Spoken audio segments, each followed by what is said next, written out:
99.5 The X. It just rocks. Glad they just decided to fire up a fucking bass rig behind us. Perfect time. Perfect time. It's the nature of the beast here. Fucking bass players. Gotta love them. I'm a bass player too. Oh shit. Oh, this ain't good. Yeah. Well, I think it's between the two of you, we almost have a guitar. That's right.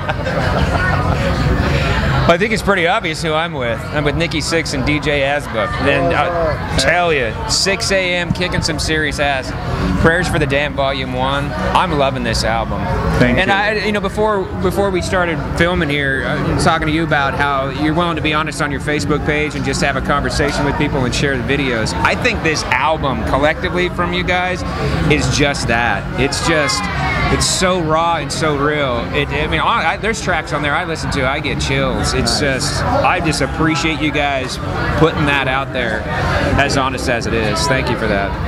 Thank you, man. We put our heart and soul into our music, and we're not really afraid to take on any subject matter or go places musically. We got stuff that we've done throughout our career, and sometimes people are like scratch their head a little bit, like, wow, man, you guys really went there. But that's what keeps us feeling, you know, re-energized as a band.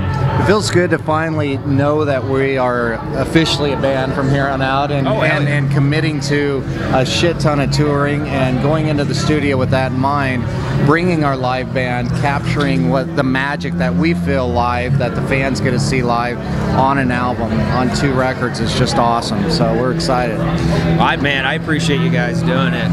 And how much of a challenge is it, with as long as you've been in this business and whatnot, do you find presenting that vulnerability as a challenge, or is it something that you embrace and find necessary? I think if you're not vulnerable, you're complete waste of time as a musician. Yeah. Socially, you know, musically, lyrically. Like get out.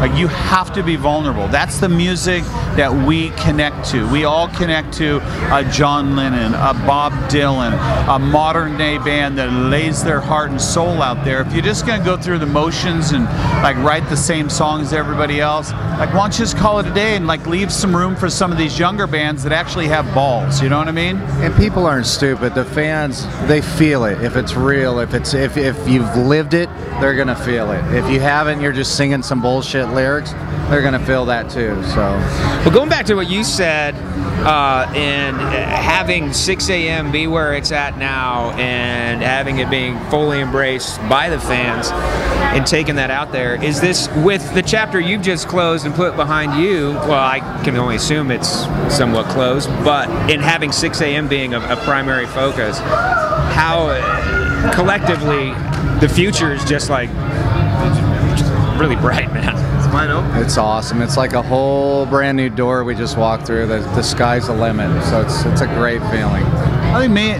me and James and DJ collectively don't really understand the concept of looking backwards. Right. We can reflect, we can like turn around and go, wow, that was rad. And I know in my case, you know, sometimes Motley Crue fans are like, well, that's cold. No, I got to live it with you and experience it with you. But right now I'm living and experiencing something else. That doesn't take away anything. All the great stuff that band did. I loved it. I love that band, you know. I feel like it's, you know, embedded in me forever, but I can't really see myself, or DJ doesn't see himself, or James, like repeating ourselves necessarily. Right. You know what I mean? In any way. Exactly. We'll never make the same album twice, I promise. Well, that ties right back into the we willingness to be vulnerable, because that's you in the moment. Yeah, and that's, I think, something that comes natural for us, you know. I mean, the second record's already mixed and done. Just gonna ask about that. It's coming. We got a huge company that's tying in for a big launch for the first single off of that record. Oh, wow. And then then that'll get us out on the road. We'll be doing support with Five Finger Death Punch and Shinedown. That'll take us into arenas through the end of the year. We're gonna go to Japan. in there somewhere, possibly do some Canadian dates. Eventually South America. We will come, I promise. Yeah, South America. It's a big world. Australia. Then next year we're getting offers for arenas in Europe and possibly stuff like we're just talking about. And then we're already working on music for the album that comes after this double record. So we brought out a whole recording studio. We just love to write. We're always that's awesome. when the magic happens. So even though we just spent last almost year, 9 months making the last 2 records, we're already setting up the studio on the bus and diving back in. The energy's there, the passion's there. Might as well capture it when you have the time, right? So bring it with you. Do it. And also, these albums were inspired by modern vintage. So we feel doing all these festivals and the handful of headline dates we're doing all through Europe and America is really going to influence a lot about what the next record is actually about. We don't know what that means, but there's parts of the show where we do stuff like Dead Man's Ballet, and like it's a whole moment where it's very emotional, or stuff like Everything Went to Hell, which we're going to actually play tonight. We're all over the place musically. I can't wait, because you're talking about everything that I love about music, and for me, looking back in how albums used to be albums, they told a whole collected story, and it seems over the years it's kind of come down to a hodgepodge of just throw some stuff that you think's going to sell the whole album rather than people picking and choosing singles for download.